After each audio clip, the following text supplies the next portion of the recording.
అందరికీ నమస్కారం. Welcome to our channel. నిన్నటి వరకు 12 రాశుల్లో 4 రాశుల వారి గురించి గురుగారు చాలా చక్కగా వివరించారు. సో మరి ఇప్పుడు మిగతా రాశుల వారి గురించి కూడా మాట్లాడతాం. మనతో పాటు ఉన్నారు కేఎస్ఆర్ గారు. గురుగారు నమస్తే. నమస్తే అమ్మా. గురుగారు, ఏప్రిల్ నెలలో ధనుసు రాశి వారికి ఎలా ఉండబోతుంది అంటారు? ధనురాశి వారికి కూడా మిశ్రమ ఫలితాలే ఎక్కువగా కనిపిస్తున్నాయి.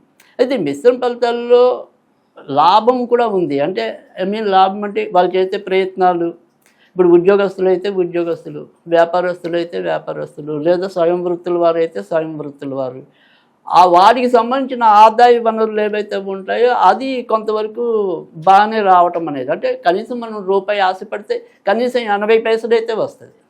సో ఆ మాత్రం ఊరటైతే కనుక ఖచ్చితంగా ఉంది. ఆర్థికంగా గట్టిగా ఉన్నారంటారు అయితే. అంటే పర్వాలా, మనకి రూపాయికి రూపాయి రావాలి అనుకుంటే ఒక్కోసారి అత్యాస అవ్వచ్చు. కనీసం 80 పైసలు అయితే వస్తుంది కాబట్టి తృప్తి పడవచ్చు.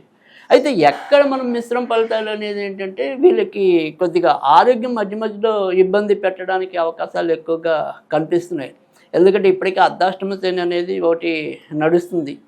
సో దీనివల్ల తర్వాత వచ్చేప్పటికి ఏంటంటే గురుడు సప్తమ స్థానంలో ఉండటం వల్ల అనారోగ్యాల నుంచి బయటపడుతూ ఉంటారు, కానీ ఏదో ఒక అనారోగ్యం అయితే పొడసూపుతూ ఉంటుంది. ముఖ్యంగా అర్ధాష్టమ శని ఉండటం అనేది దానివల్ల కూడా కొంత ఇబ్బంది ఎక్కువ కనబడుతుంది. కానీ తృతీయ రావు వల్ల ఏంటంటే ధనం లభించడం అనేది ఉంది.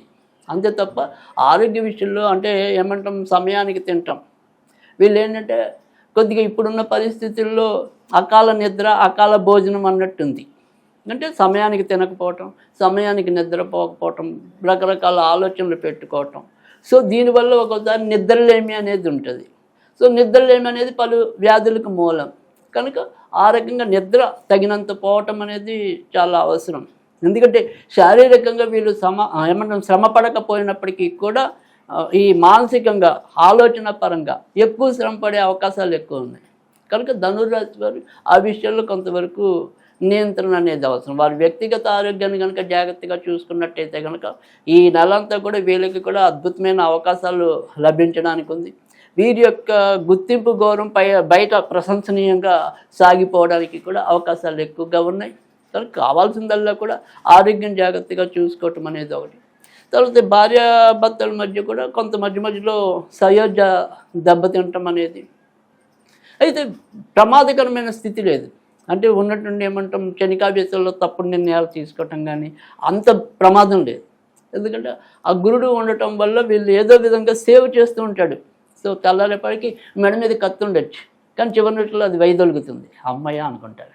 సో ఆ రకంగా ఆనందం అయితే కనుక ధనుర్రాశి వారికి అయితే కనిపిస్తుంది. ధనుసు రాశి వారు ఏ భగవంతుని పూజిస్తే ఇంకా మంచి ఫలితాలు ఉంటాయి? తప్పకుండా ఈ నెలంతా కూడా ధనుర్రాశి వారు కూడా ఎక్కువ శాతం అయితే కనుక వెంకటేశ్వర స్వామికి చేసుకోవటం అనేది ఉత్తమం.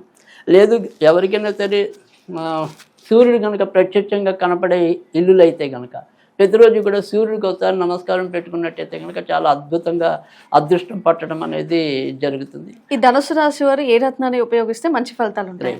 ధనురాశి వారికి అయితే కనుక కనకపుష్పరాగం పెట్టుకోవటం వల్ల ఆరోగ్య సమస్యలు తగ్గటం అనేది, వ్యక్తిగతంగా కూడా కొంత అభివృద్ధి పెరగటం అనేది జరుగుతుంది. కనుక కనకపుష్పరాగం మంచిది.